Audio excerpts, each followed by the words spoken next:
Donc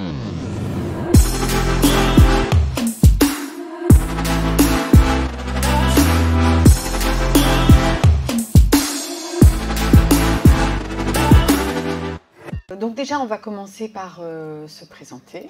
Je pense que peut-être que vous ne nous connaissez pas.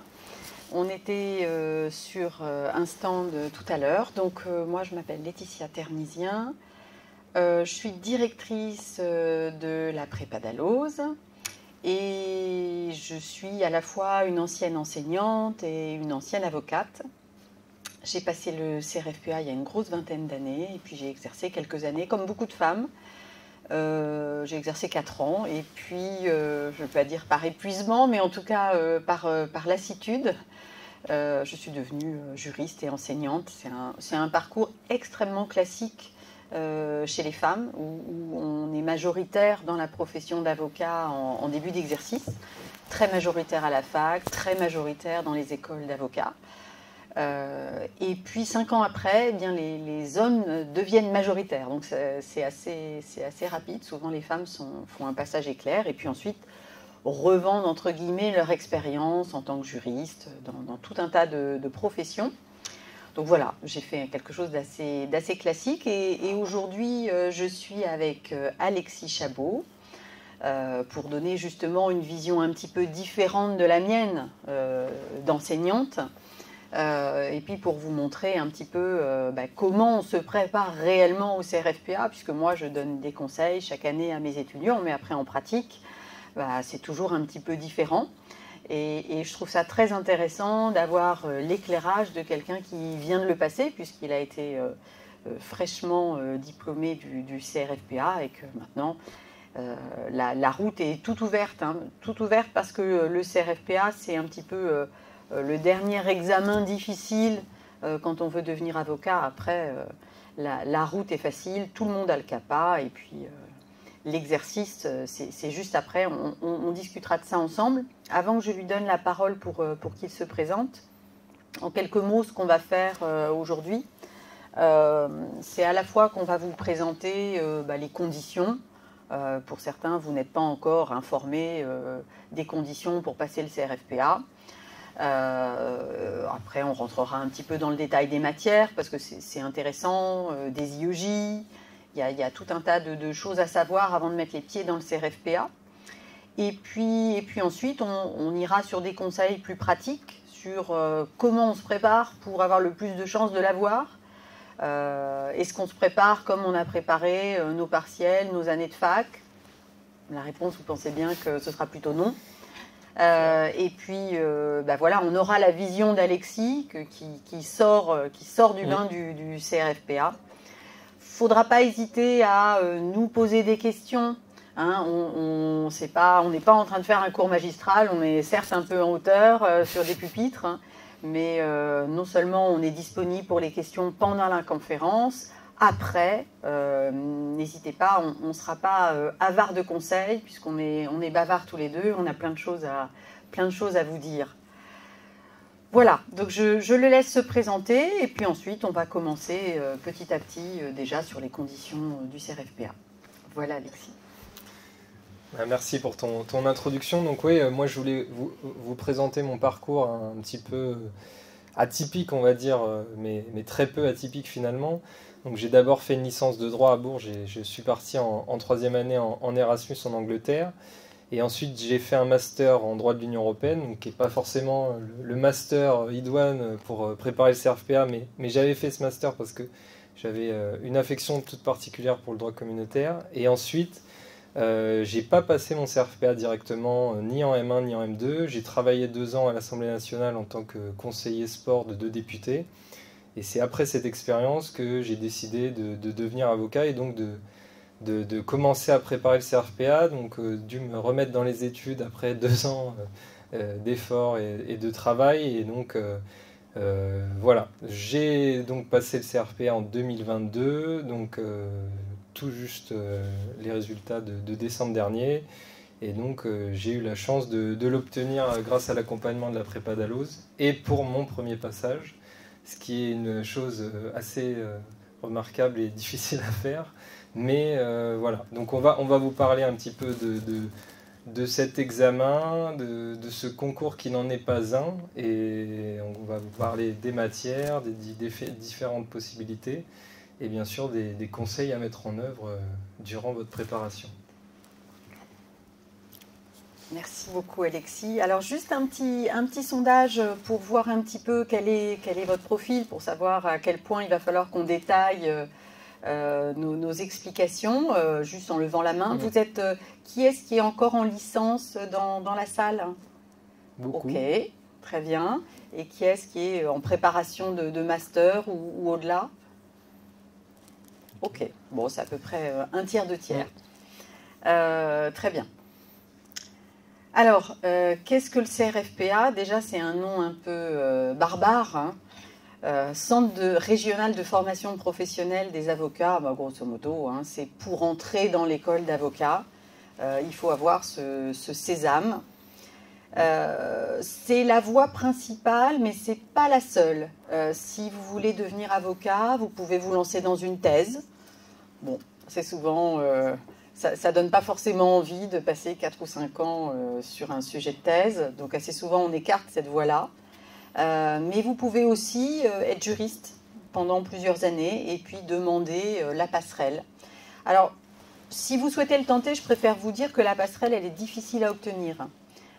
Quand vous voulez l'obtenir, ils vont aller vérifier ce que vous faisiez dans votre travail précisément et ils vont vérifier est-ce que ça correspond bien à ce qu'on entend pour aller dans la profession d'avocat. Donc, si j'avais un conseil à vous donner, si vraiment vous voulez devenir avocat, il vaut mieux tenter le CRFPA. La voie de la passerelle, elle est un petit peu difficile à obtenir. Puis après, vous n'avez plus trop le choix. Parce que passer le CRFPA, après avoir travaillé 7 ou 8 ans, c'est difficile. On a beaucoup de mal à se remettre dans le bain. C'est un examen, comme le disait Alexis. C'est un examen, mais en fait, c'est un concours. La réalité, c'est qu'il ne faut pas se leurrer. Il y a un nombre de places dans les écoles d'avocats, c'est très sélectif. Et donc, grosso modo, on a à peu près le même nombre de personnes qui réussissent le CRFPA, donc ça veut bien dire qu'il y a un filtre. Ce d'autant plus que désormais, la profession d'avocat met son nez dans l'examen. Et comme elle considère qu'il y a trop d'avocats en France, il y a ces dernières années une grosse limitation du pourcentage de réussite. C'est notamment dû à la profession qui veut moins d'élèves avocats. Taux de réussite faible, entre 20 et 45%. Vous verrez qu'on en discutera. C'est aussi ça qui fait que les étudiants prennent une prépa privée, c'est que voilà, avec des taux comme cela, souvent il faut être un peu aidé. Ça va varier en fonction des IEJ, et ça on vous en parlera juste après. Installez-vous. Vous pouvez même venir devant, hein. L'examen, il a lieu une fois par an, en septembre, pour les écrits, et en novembre pour les oraux. Et c'est organisé dans les IEJ, mais c'est un examen national. Donc on passe tous le même examen. C'est une réforme de 2016. Voilà, petite question quiz. Est-ce que vous pensez qu'il faut un Master 2 ? Non. Non, en effet, le Master 1 suffit, et même, vous pouvez en cours vous pouvez faire le Master 1 plus le CRFPA. Si vous obtenez le Master 1 à la fin, eh bien, à ce moment-là, vous pourrez passer le CRFPA. C'est ce qu'a tenté Constance, qui organise ce salon du droit en 5 minutes. Elle a tenté de manière frontale, à la fois Master 1 plus CRFPA. Voilà, c'est assez classique. Je dirais qu'il y a plus d'étudiants qui font Master 2 CRFPA que des étudiants qui font Master 1 CRFPA. Il faut dire que le Master 1, c'est plus chronophage, donc c'est difficile de passer du temps sur l'examen. Et toi, tu nous as dit... Ouais, juste sur le fait de passer un Master 2, en fait, il y a deux questions. Il y a à quel moment je passe mon CRFPA ? Est-ce que c'est à partir du M1, du M2 ou après ? Et c'est quel M2 je choisis. Est-ce que ce M2 conditionne ma préparation au CRFPA ? Alors pour la première question, il n'y a pas de règle. Si vous pouvez le passer en M1, en M2 ou après. Moi je l'ai passé après, même 2 ans après mon Master 2. Ça ne pose pas de souci.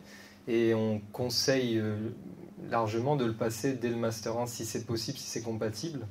Comme ça, vous entrez à une école d'avocat directement après la fin de Master 2. Concernant le choix du master, on peut se dire naturellement on va prendre un master justice, procès, procédure judiciaire ou droit pénal pour coller finalement au programme du CRFPA. Là encore, j'ai pas fait exception, j'ai pas du tout pris un master qui préparait au CRFPA puisque j'ai pris un master droit de l'Union européenne. Et donc ça préparait à, on va dire, un tiers du programme de spécialité. Et donc finalement, vous êtes assez libre, c'est à vous de choisir au moment où vous le sentez le plus, au moment où vous avez du temps pour le préparer, vous vous sentez motivé pour le passer, et où vous avez surtout un été qui sera libre et dédié à la préparation du CRFPA, au moins un mois avant le CRFPA. Donc voilà, il n'y a pas de règle, mais ayez quand même en tête que l'été doit être au maximum dédié à cette préparation du CRFPA. Oui, c'est sûr que quand vous organisez votre année, que vous savez que vous allez passer le CRFPA, c'est un été relativement difficile. Je pense que vous avez tous des gens autour de vous, peut-être, vous en avez entendu parler.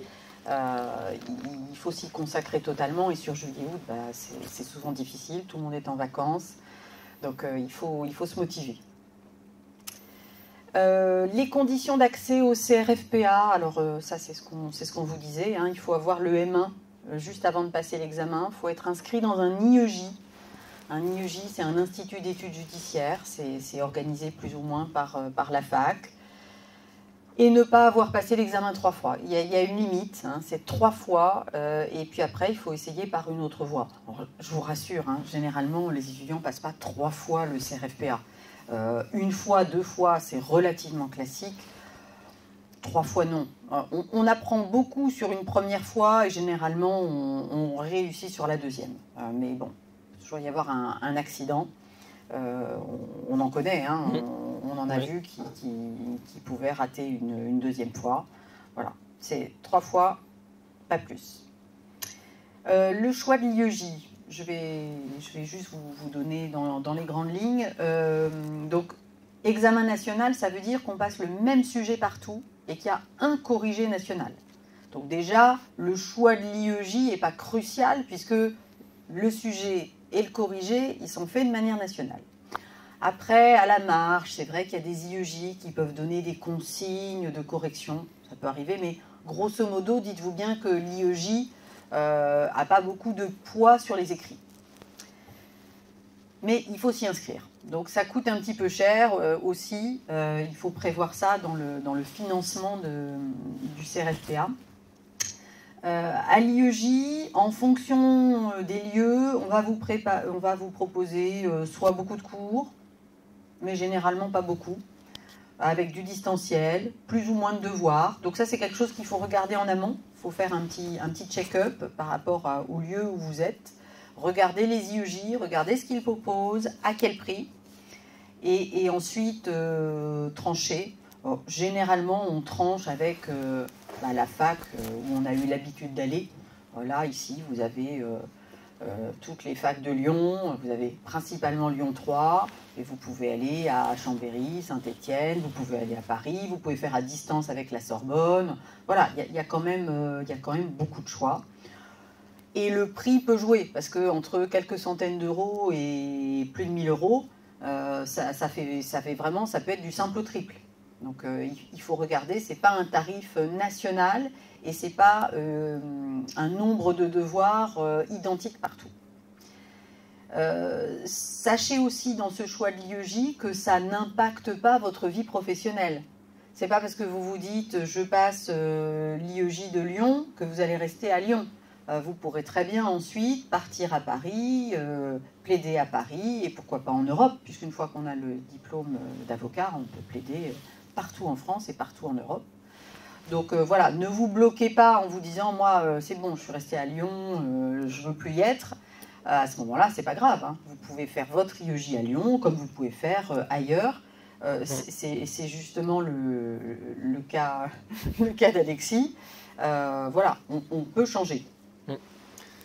Alors oui, en fait, dans le choix de l'IEJ, il y a plusieurs variables. Moi, je l'ai passé à Tours. Il y a notamment des grosses variables méthodologiques sur certains exercices, notamment la note de synthèse, où, par exemple, à Tours, vous ne pouvez pas dépasser le feuillet, le premier feuillet donné, ce qui vous fait une note de synthèse de 3 pages et demie au lieu de 4 pages, et si vous ne le savez pas, vous n'avez pas la moyenne.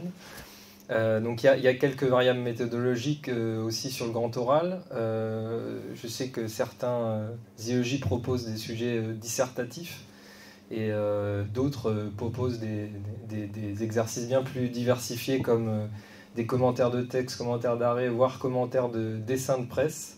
Donc il y a vraiment une grosse variable là-dedans et aussi une variable dans la taille de la structure.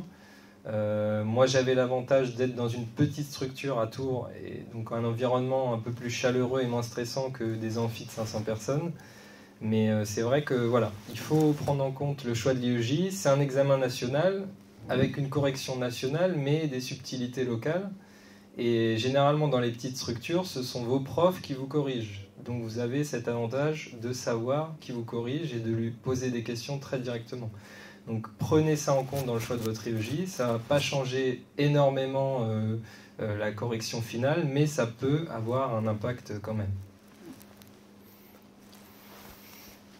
Voilà, est-ce que déjà vous avez des questions sur tout ce qu'on a pu vous dire, ou est-ce qu'on passe à la suite? C'est bon? Est-ce que vous savez quelle est la matière avec le plus gros coefficient?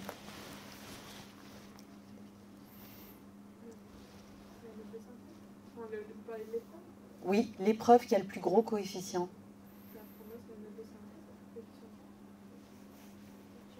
Tout le monde est d'accord? Droit des obligations. Qui est-ce qui vote pour le droit des obligations? Oui. Note de synthèse. D'accord. Vous avez une autre proposition éventuellement? Neutre. Non. Non, vous verrez que c'est le grand oral.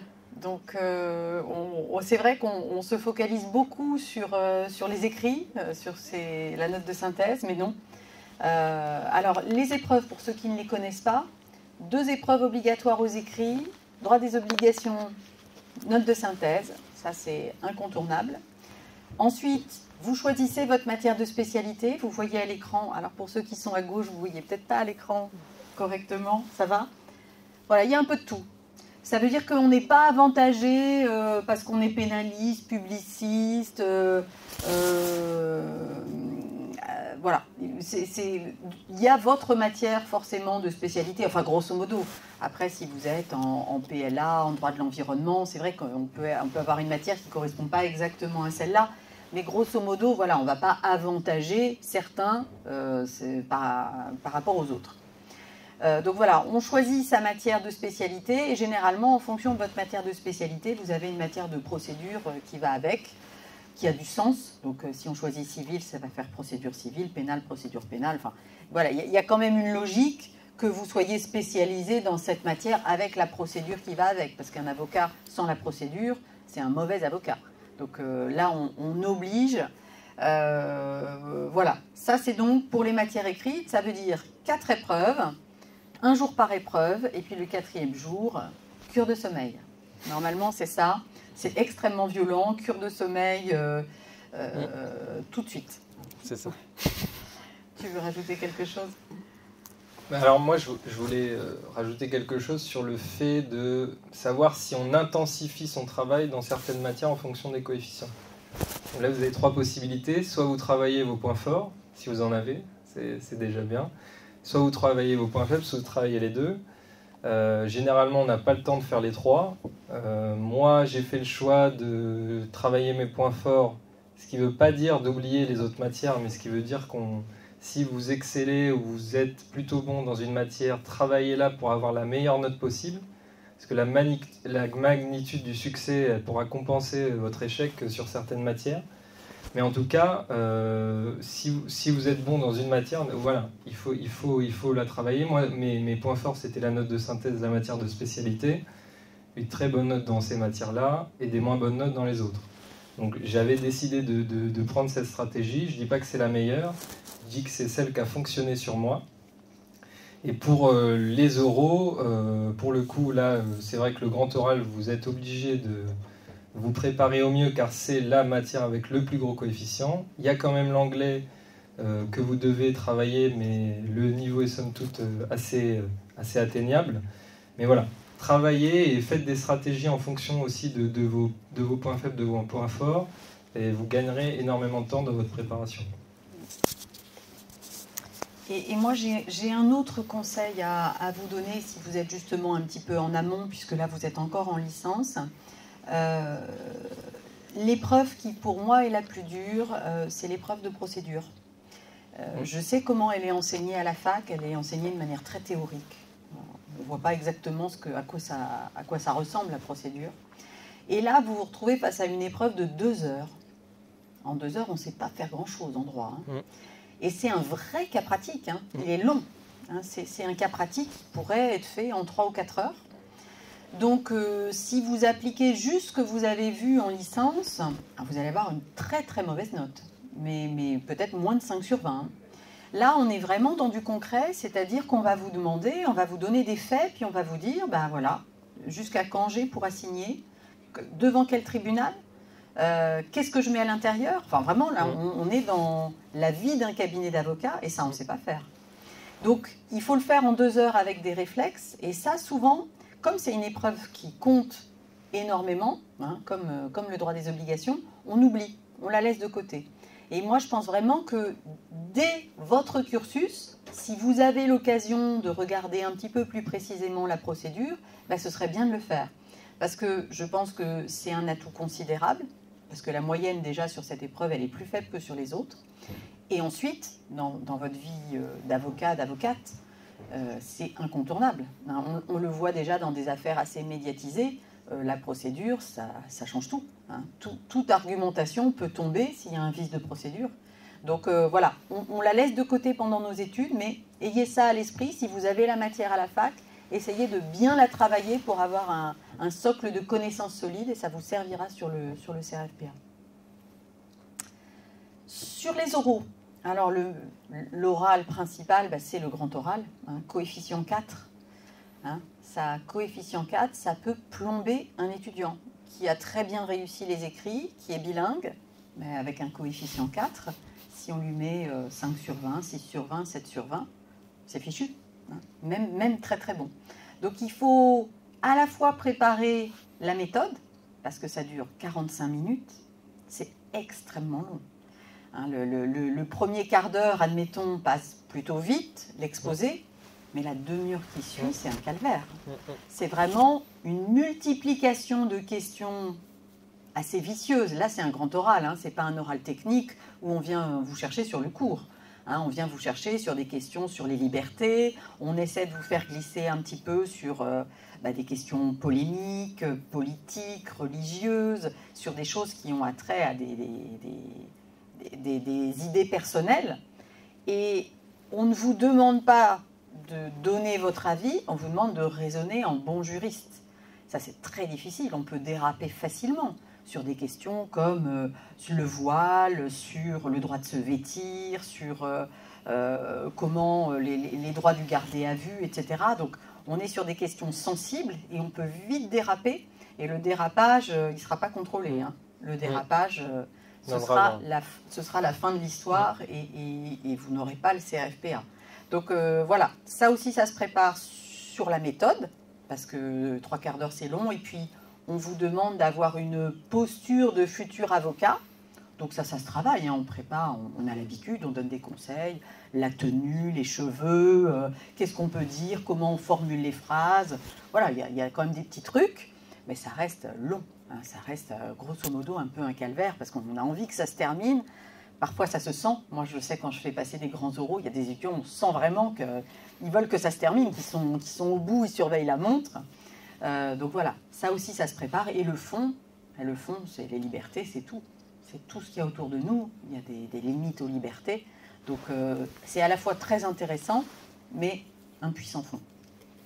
Peut-être donne-nous des conseils. Je vais essayer de vous en donner.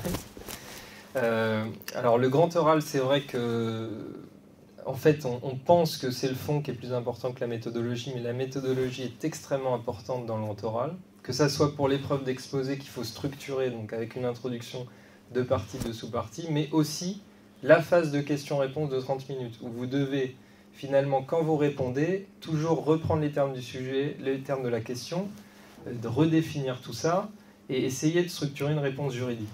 Alors, finalement, le grand oral, je vous conseille quand même de vous y préparer un peu toute l'année, même si vous n'allez pas ouvrir les polis avant la fin des écrits, mais de vous y préparer en faisant quelque chose de très simple, c'est que le samedi, vous allez acheter le journal, vous allez prendre par exemple Le Monde, et vous allez essayer de regarder tous les sujets polémiques et essayer de formuler un raisonnement juridique là-dessus. Il y a une question d'actualité qui est très récente là-dessus, et moi je l'avais préparé juste avant le CRPA, c'était la corrida. Vous prenez la corrida et vous réfléchissez en termes de liberté. Vous opposez plusieurs libertés, dignité de l'animal, l'ordre public, les coutumes locales, et finalement vous arrivez sur un raisonnement juridique. Et vous faites ça plusieurs fois par mois, une fois par semaine, admettons, et vous essayez de développer finalement une sensibilité juridique sur les sujets d'actualité. Et l'idée derrière ça, c'est de ne pas arriver au CRPA en nous disant « Que pensez-vous de la réforme voulue par Éric Zemmour sur les prénoms ?» et de répondre « Votre avis politique ». Ce n'est pas la question, ce n'est pas la réponse souhaitée. Donc vous répondez une réponse juridique structurée avec des articles du Code civil, des arguments juridiques, un raisonnement et une conclusion. Et donc avec ça, vous développez une fibre finalement qui vous permettra de réussir le grand oral. Si vous ne faites pas ça, vous risquez d'apprendre un polycopié qui est assez long, qui est en 2 tomes et qui doit dépasser les 700 pages, et finalement de ne pas arriver à formuler une réponse sur un sujet que vous ne maîtriserez pas. Parce que moi, on m'a posé des questions très loufoques au grand oral, c'est-à-dire que pensez-vous de la réintroduction de l'ours dans les forêts françaises, et si vous n'avez pas posé la réponse, vous ne savez pas. Donc finalement, et si vous avez développé une fibre juridique, vous vous opposez, c'est bien pour la biodiversité, mais il peut quand même agresser les agriculteurs, etc. Bon, voilà, vous avez finalement le pour, le contre, et vous développez une argumentation autour de ça. Mais prenez-y-vous un minimum à l'avance. Oui, donc ça c'est le grand oral. L'anglais, on ne va pas épiloguer dessus. Hein. L'anglais, c'est vraiment de l'anglais pour les juristes. Donc pas besoin d'être bilingue, pas besoin de connaître le common law. C'est coefficient 1 et normalement, on récupère des points. Donc pas de difficulté. Voilà, les différents types d'exercices, on a commencé à vous parler déjà du grand oral. La note de synthèse, je pense que vous en avez déjà entendu parler. Et puis, alors la consultation, c'est l'exercice que vous connaissez le mieux des 3 parce que ça s'apparente un petit peu à un cas pratique. Mais il y a quand même un temps d'adaptation sur les exigences particulières au CRFPA. Donc, même si vous êtes très à l'aise sur des cas pratiques pendant l'année, il faut prévoir quelques semaines, le temps de comprendre ce qu'on attend de vous, d'étudier les corrigés-types, de les ficher, et au fur et à mesure des devoirs, vous allez réussir à mieux toucher du doigt ce qu'on attend de vous, et donc pour avoir une bonne note. Ça veut dire que, puisque là, il y a pas mal de gens en licence, ça veut dire que vous pouvez dire au revoir aux dissertations, aux commentaires d'arrêt. Et souvent, c'est un grand soulagement. Donc, pour moi, c'était un grand soulagement. Et j'imagine que pour vous aussi, c'est l'avantage qu'on a sur le CRFPA. On arrête de disserter. Alors, quelque part, on disserte encore un petit peu au grand oral. Oui. Parce que quand on fait un sujet d'exposé, on a de nouveau des phrases un petit peu longues qui peuvent ressembler à une dissertation. Mais c'est la seule fois. Hein. Les examens écrits, c'est un petit peu droit au but. Hein, on va d'un point A à un point B, c'est fait pour des étudiants pragmatiques et pas pour des grands littéraires. Alors, je ne vous donnerai pas de conseils sur la consultation juridique parce que je ne suis pas un grand expert, mais faut sortir quand même du carcan du cas pratique pratiqué en licence. C'est-à-dire que vous devez raisonner en tant qu'avocat et donc prendre les problèmes de droit un par un. Et concernant la note de synthèse, la plus grosse difficulté, c'est de faire une note de synthèse juridique. Je pense que ça aurait dû être précisé dans l'intitulé de l'épreuve, mais beaucoup de gens font la note de synthèse et font des notes de synthèse journalistiques. c'est-à-dire qu'ils prennent tout ce qu'il y a à prendre dans le dossier de 30 pages, même les informations qui viennent des journaux, et qu'ils les mettent au même piédestal que les informations juridiques. Donc lorsque vous faites une note de synthèse, vous avez 2 étapes, c'est que vous synthétisez le dossier, vous prenez les informations juridiques que vous devez prendre, et ensuite vous avez la 2e étape, et vous restituez ça dans un plan en 2 parties, 2 sous-parties et en 4 pages. Mais ayez vraiment pensé à ça, que c'est une note de synthèse juridique, et donc votre plan doit découler d'une problématique juridique et non pas d'un problème journalistique. Alors, vous avez encore des questions sur l'examen, les matières ou autres, non? On peut venir à nos conseils, parce que là, on a juste planté le décor. Voilà, l'objectif de cette conférence, c'est surtout de vous donner quelques billes pour savoir comment le préparer au mieux.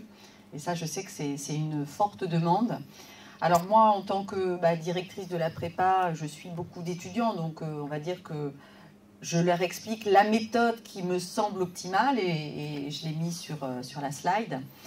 Voilà. Et après, Alexis vous donnera sa propre sauce, comment est-ce qu'il a fait, parce qu'il n'a pas forcément tout respecté, hein, il a fait aussi à sa manière. Quasiment. Non. Voyez, notamment sur les matières, moi j'ai tendance à dire à mes étudiants, travaillez les matières faibles. Et vous voyez, il vous a dit, il a travaillé ces matières fortes. Ouais. Donc on peut faire autrement. Moi, c'est juste mon expérience, parce qu'en 15 ans, j'ai commencé au départ, je ne savais pas forcément tout ce que je sais maintenant. Et donc, voilà, ma méthode, ma manière de conseiller mes étudiants, c'est plutôt les entraînements. Et ça, je ne le dirai jamais assez. C'est-à-dire, mes étudiants, je les vois au moins une fois par mois en classe virtuelle. Et je pense qu'il n'y a pas une classe où je ne répète pas ça. C'est vraiment le cœur de votre préparation. Donc il faut accepter que quand on était étudiant, on travaillait beaucoup le cours, et que là, CRFPA, ça veut dire beaucoup d'entraînement. Donc on ne travaille pas de la même manière. Ça veut dire que parfois, on va faire des entraînements alors qu'on ne connaît pas tout le cours. Eh bien, on y va quand même. Alors, on se prend une mauvaise note, mais on apprend beaucoup de ces mauvaises notes. Parce qu'on a appris à chercher, on a appris à avoir des réflexes rapides sur la détection des problèmes de droit, trouver des syllogismes sans trop faire de brouillon. Donc, on se lance un petit peu dans le vide, mais il faut accepter de le faire parce qu'on progresse davantage en se plantant sur les devoirs qu'en apprenant des tonnes de pages de cours. Et ça, comme on n'a pas l'habitude, c'est quelque chose que je préfère vous dire maintenant si vous avez l'intention de le passer. Pour moi, il faut faire un planning. Pour moi, on ne peut pas travailler un marathon, parce que le CRFPA, c'est un marathon, c'est des mois de préparation. Alors, ça peut être 1 an, ça peut être 6 mois, ça peut être 3 mois, ça va dépendre du temps que vous allez y consacrer. Moi, je pense qu'il faut à minima 6 mois, mais après, chacun fait comme il veut. Et 6 mois de préparation sans trop d'échéance, c'est trop dur. Il faut essayer de se préparer un planning, et à la prépa, c'est vraiment le préalable. C'est-à-dire qu'à ma première réunion avec les étudiants, je leur dis, voilà, il faudrait faire un planning, je vous donne des conseils pour le faire, je vous donne des plannings types, et à vous de concocter votre propre sauce. Mais je pense qu'on ne peut pas travailler des mois comme ça dans le vide en ne sachant pas ce qu'on va faire tel mois, tel jour, telle semaine. 3e conseil, utilisez les codes. J'ai été étudiante comme vous et j'ai sous-utilisé les codes. Si je repassais le CRFPA aujourd'hui, je ferais totalement différemment. Il faut avoir le nez dedans tout le temps. Il faut vous l'approprier. Il faut savoir où sont les articles. Il faut avoir mis des post-it, du surlignage. Alors, pas tout le code, sinon on ne voit plus rien. Mais il faut avoir des réflexes. Et si on l'utilise comme on fait pour les partiels, c'est-à-dire quelques semaines avant, on n'a pas les réflexes. C'est pas possible. Il faut du temps. C'est écrit tout petit, qu'il soit rouge ou bleu. Le code, c'est indigeste.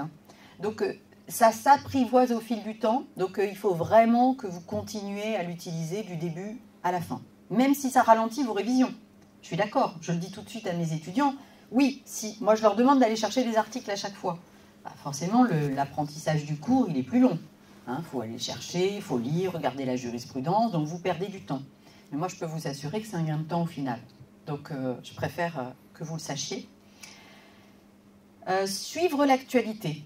Alexis vous l'a dit, sur le grand oral, c'est trop dur de digérer toute l'actualité, tout ce qui tombe. Donc en effet, lire un journal, lire un blog. Il y a un très bon blog qui s'appelle Liberté, Liberté Chérie. Je fais de la pub. C'est à la fois intéressant et en plus, ça donne une ouverture sur les libertés. C'est un gain de temps sur le grand oral. Et là, vous devez voir sur le document qu'il n'y a pas qu'un aspect je travaille, il y a aussi je travaille sur moi-même.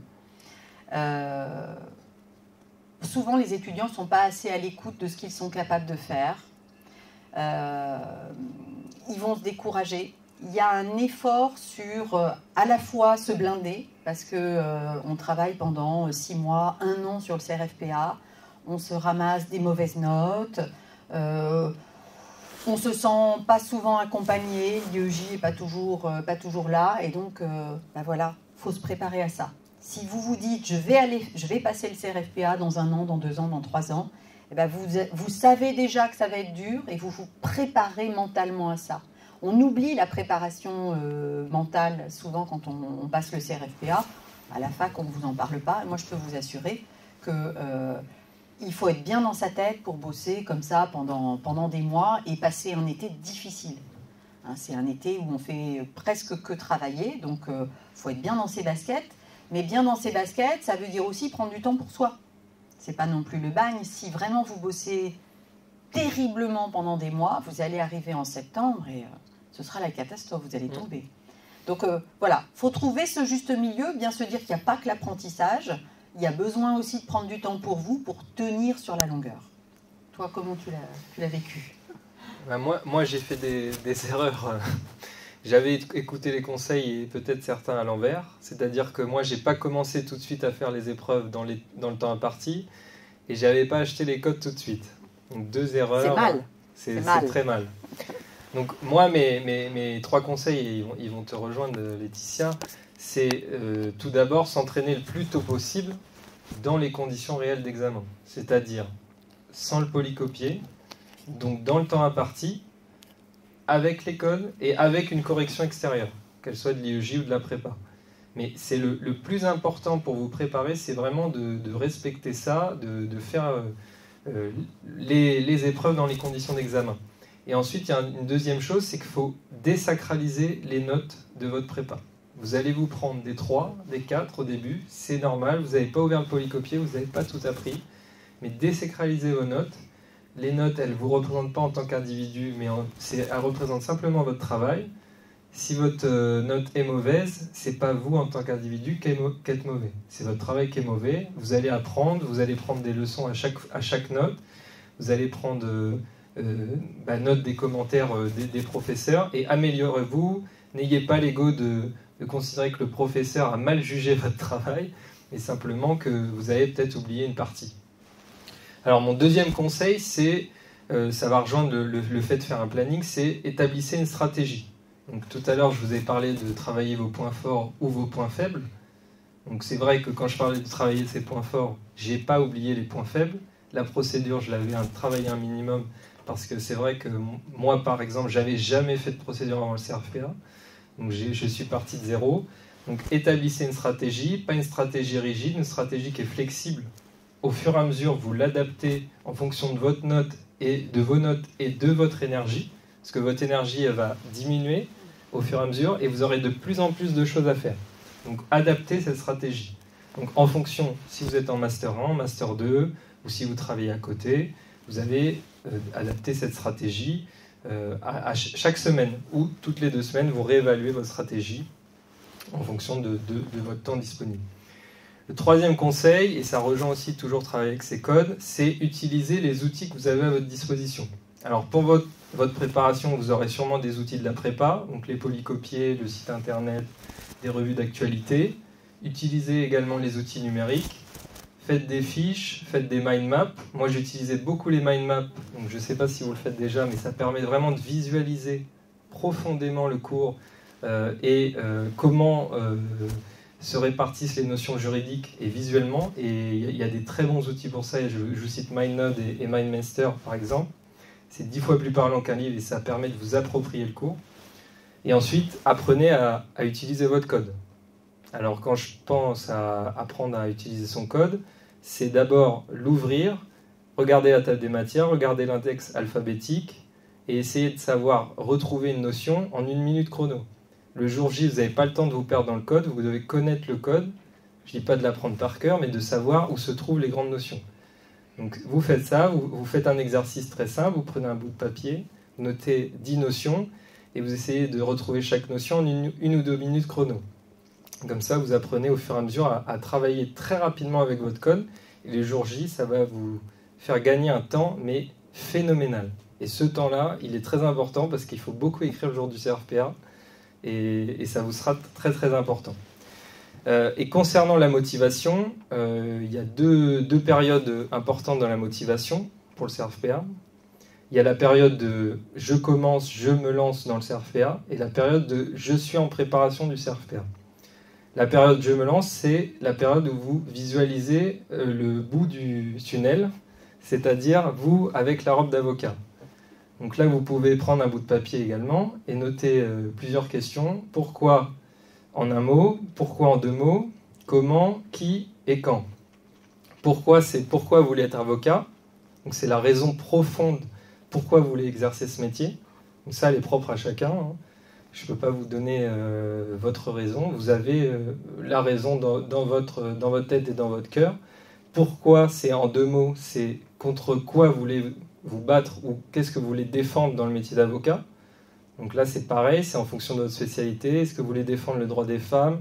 Est-ce que vous voulez défendre les injustices? Qu'est-ce que vous voulez défendre? Vous avez comment, donc c'est les moyens que vous mettez en œuvre. Donc ça peut être la prépa, l'IEJ. Qu'est-ce que vous faites pour atteindre ces objectifs? Qui, c'est les figures auxquelles vous vous identifiez, des grands avocats connus par exemple, ou ça peut être d'autres personnes qui vous inspirent. Et enfin, quand, c'est à quel moment vous allez avoir le CRFPA. Bon, ça, vous ne savez pas, mais généralement, vous avez une petite idée, et à quel moment vous rentrez en école d'avocat et vous devenez avocat. Donc, vous faites ce travail de visualisation et de motivation, et donc, vous avez déjà un bout de papier, et chaque fois que vous faiblissez, vous relisez le bout de papier, et vous dites « Ah, mais c'est pour ça que je voulais être avocat. C'est pour ça que je passe le CRFPA. » Et c'est très important d'avoir la raison profonde de pourquoi on fait les choses. Et ensuite, la deuxième chose, c'est pendant la préparation. Donc, pendant la préparation, votre courbe de motivation, elle va faire ça, elle va descendre. À un moment, vous n'avez pas envie de vous lever, vous n'avez pas envie de faire la note de synthèse qui dure 5 heures à 8 heures jusqu'à 13 heures. Et en plus, après pas d'alose, pendant le stage d'été, on fait 4 examens en 2 jours. Mais c'est très important pour se préparer.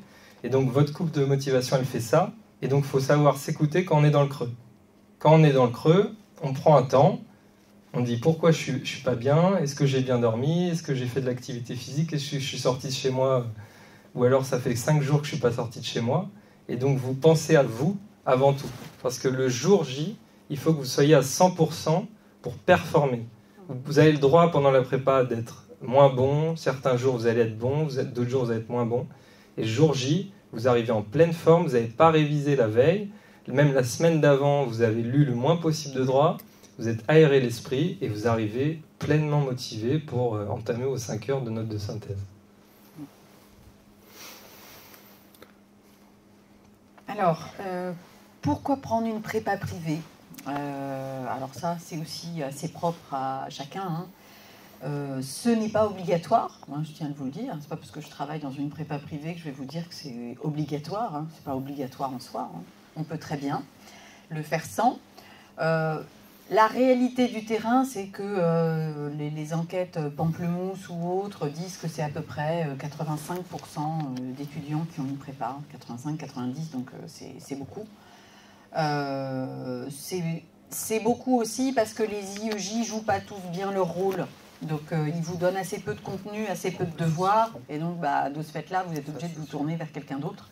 Donc voilà. Ça peut être, donc il y a plein de raisons qui pourraient vous inciter à prendre une prépa privée, le cadre, avoir les cours, avoir plus de devoirs. Voilà, mais sachez qu'en soi, on n'est pas obligé d'en prendre une. Je ne sais pas si toi tu connais des étudiants qui ont fait sans prépa. Oui, moi je recommande vivement, même si ce n'est pas obligatoire, de prendre une prépa si votre IEJ ne vous dispense que très peu de cours et très peu de corrections. Pourquoi prendre une prépa? Parce que c'est l'avantage principal d'avoir une prépa, c'est d'avoir des corrections et de se confronter finalement à nos copies, à la vision de l'enseignement. J'ai des exemples de personnes qui ont réussi sans prépa, ils ont passé leur été à corriger eux-mêmes leurs corrections, et j'ai d'autres exemples de personnes qui n'ont pas eu en n'ayant pas de prépa, parce que finalement ils avaient cette correction, mais ils ne savaient pas exactement ce qui manquait dans leur copie. Donc là, vous vous confrontez directement et vous avez l'assurance de savoir si vous allez dans la bonne direction ou non. Et c'est déjà beaucoup. C'est déjà beaucoup. Donc c'est pas parce que vous allez quand même avoir peut-être des mauvaises notes au début dans prépa, et dès que vous allez commencer à avoir des bonnes notes, vous savez que vous travaillez dans la bonne direction. Si vous n'avez pas de prépa, vous aurez peut-être des corrections de l'IEJ. Donc, si votre IEJ, vous avez de la chance, il va vous corriger un certain nombre de copies. Mais pendant l'été, il ne me semble pas que les IEJ corrigent de copies. Donc c'est notamment l'avantage principal. Voilà, donc là vous le voyez dans les chiffres, hein. Quand on regarde les statistiques, c'est vrai que majoritairement les étudiants en ont. Je vous ai mis les quelques avantages, mais chacun y retrouve voilà, ce dont il a besoin. C'est vrai que l'été tout seul, c'est un petit peu violent, donc assez souvent il y a des étudiants qui viennent que pour l'été. Mais moi, j'ai tendance à conseiller de se préparer en amont. Voilà, admettons, vous avez passé le CRFPA, vous l'avez réussi, qu'est-ce qui se passe derrière? Peut-être que vous n'êtes pas au courant de ce qui vous attend. Alors, passer le CRFPA, ça veut dire devenir avocat dans la majorité des cas, mais pas toujours, hein. On peut être juriste, on peut faire d'autres choses derrière, et puis ça fait une ligne supplémentaire sur le CV. C'est vrai qu'assez souvent, on se dirige vers la profession. Donc, une fois qu'on entre à l'école d'avocat, ce qui est le cas d'Alexis, il va avoir 18 mois, 3 fois 6 mois, 6 mois de cours et 2 fois 6 mois de stage. Donc là, on commence à mettre les mains dans le cambouis, hein. On n'est plus dans la théorie en cabinet. Voilà, on commence réellement à travailler. Et à la sortie, on a le CAPA. Et après, avec le CAPA, on n'a plus qu'à aller porter la robe, plaider, ne pas plaider. Ça dépend on va dire, des orientations qu'on va prendre. Et puis à côté de ça, on peut très bien avoir le CRFPA et se vendre dans le secteur privé, parce que bizarrement, on est mieux payé quand on a le CRFPA. Pourtant, c'est pas forcément en lien avec le job de juriste. Mais s'ils ont le choix entre quelqu'un qui l'a et quelqu'un qui ne l'a pas, c'est celui qui l'a qui va passer. Donc voilà, ça peut aussi servir à ça. Qu'est-ce qu'on fait en tant qu'avocat? Il y a deux grandes matières. Il y a celle qu'on voit, on va dire, dans les séries. Quand on pense à un avocat, on voit la robe, les plaidoiries, on voit tout ça. La réalité, c'est que c'est beaucoup plus diversifié que ça. Et il y a énormément d'avocats qui n'achètent même pas de robe, qui ne vont jamais plaider de toute leur vie professionnelle. Donc voilà, bon, vous commencez, maintenant vous êtes dans le bain du droit, donc vous savez qu'il n'y a pas que les avocats plaidants, il y a aussi toute une partie conseil. Et le conseil, c'est dans tous les domaines. Voilà, donc c'est pour vous dire que le métier d'avocat, c'est pas un métier, c'est plein de métiers différents. Sur le métier lui-même, parfois il y a des idées, des fausses idées sur la rémunération. Les avocats, ils gagnent plein d'argent, ils sont très riches. Bon, je ne veux pas doucher vos espoirs, mais la réalité est quand même pas exactement ça. Il y en a qui gagnent très bien leur vie. On va dire, si on regarde la moyenne, il y a en effet des avocats qui gagnent extrêmement bien, donc ils font monter la moyenne de la rémunération, mais quand on démarre en début de carrière, on ne gagne pas très bien sa vie. Moi, quand j'ai commencé, j'ai gagné même très mal ma vie, puisque finalement, j'étais beaucoup moins que SMICARD, hein, parce qu'il y a les charges. Il y a les charges, comme on est profession libérale, on retire 40% tout de suite de son revenu, qui part URSSAF, charges et compagnie. Donc voilà, il ne faut pas imaginer que tout de suite, c'est le Graal. Je préfère vous le dire.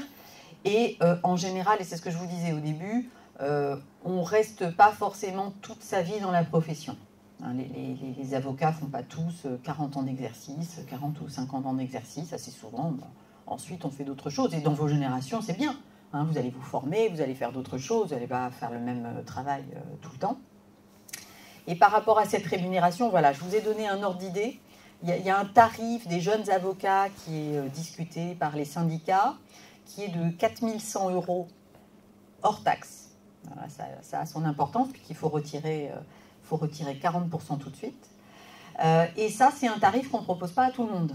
C'est plutôt les cabinets, les gros cabinets de Lyon, de Marseille, de Paris qui vont proposer ces tarifs-là.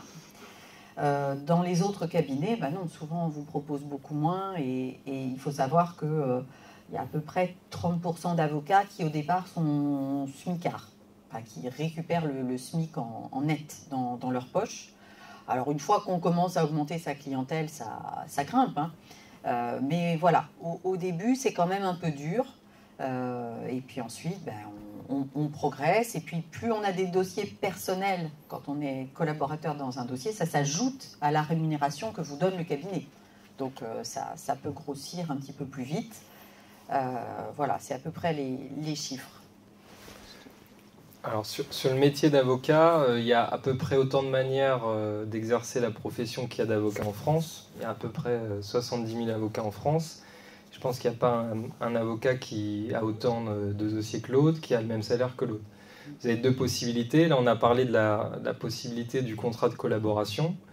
C'est-à-dire que vous êtes avocat dans un cabinet, mais vous êtes une auto-entreprise, vous êtes indépendant, et donc vous touchez du brut. Et sur ce brut, vous payez les charges, vous payez les impôts, etc. Il y a une deuxième possibilité, c'est aussi d'être avocat salarié. Donc avocat salarié, vous avez un contrat de travail, une fiche de paie. Et donc là, pour le coup, vous touchez un net. C'est vrai que dans le cadre du contrat de collaboration, les montants peuvent paraître dérisoires au début, mais ils peuvent très vite grimper dès que vous développez votre clientèle personnelle, que vous avez des dossiers personnels, et que vous vous émancipez le plus possible en fait, de la structure de base de votre cabinet d'avocat. Donc voilà, il y a des avocats smicards, il y a des avocats qui gagnent très bien leur vie, et c'est comme il y a des boulangers qui gagnent très peu leur vie et des boulangers qui gagnent très bien leur vie. Voilà, c'est très différent. Ça dépend des spécialités. Le droit des affaires gagne très bien leur vie, mais il y a aussi des droits des affaires qui gagnent très mal leur vie.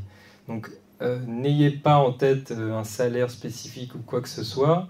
Vous allez arriver à l'école d'avocat, faire des stages et vous verrez bien. Mais en tout cas, c'est avant tout un métier de passion, c'est un métier de conviction.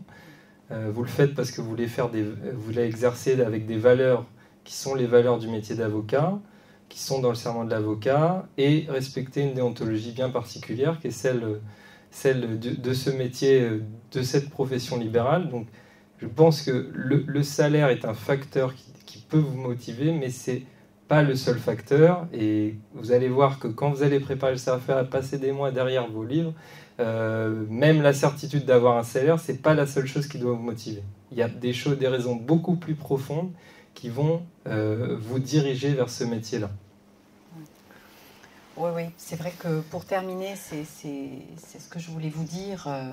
Là, on vous a dressé le tableau de la profession, de comment on y arrive, etc. Voilà. Franchement, c'est un métier formidable. Ça, c'est un métier de passion. On ne fait pas ça par hasard. Au niveau des relations humaines, c'est très riche, puisqu'on a beaucoup de clients, on a des relations avec les confrères, on a des relations avec les magistrats, les greffiers, etc. Donc, on est dans l'humain. Et ça, je pense que c'est important. Aujourd'hui, assez souvent, moi, je vois beaucoup d'étudiants comme vous cherchant des stages. Je vois que vous voulez donner un sens à ce que vous faites. Vous êtes plus prêt à travailler pour n'importe quoi. Et je pense que quand on est avocat, c'est un vrai sens à notre vie. C'est pas un métier qu'on fait comme ça par-dessus la jambe, hein, c'est un métier de passion, où on ne connaît pas la routine. On arrive au cabinet, on arrive à une audience, on ne sait pas ce qui va se passer.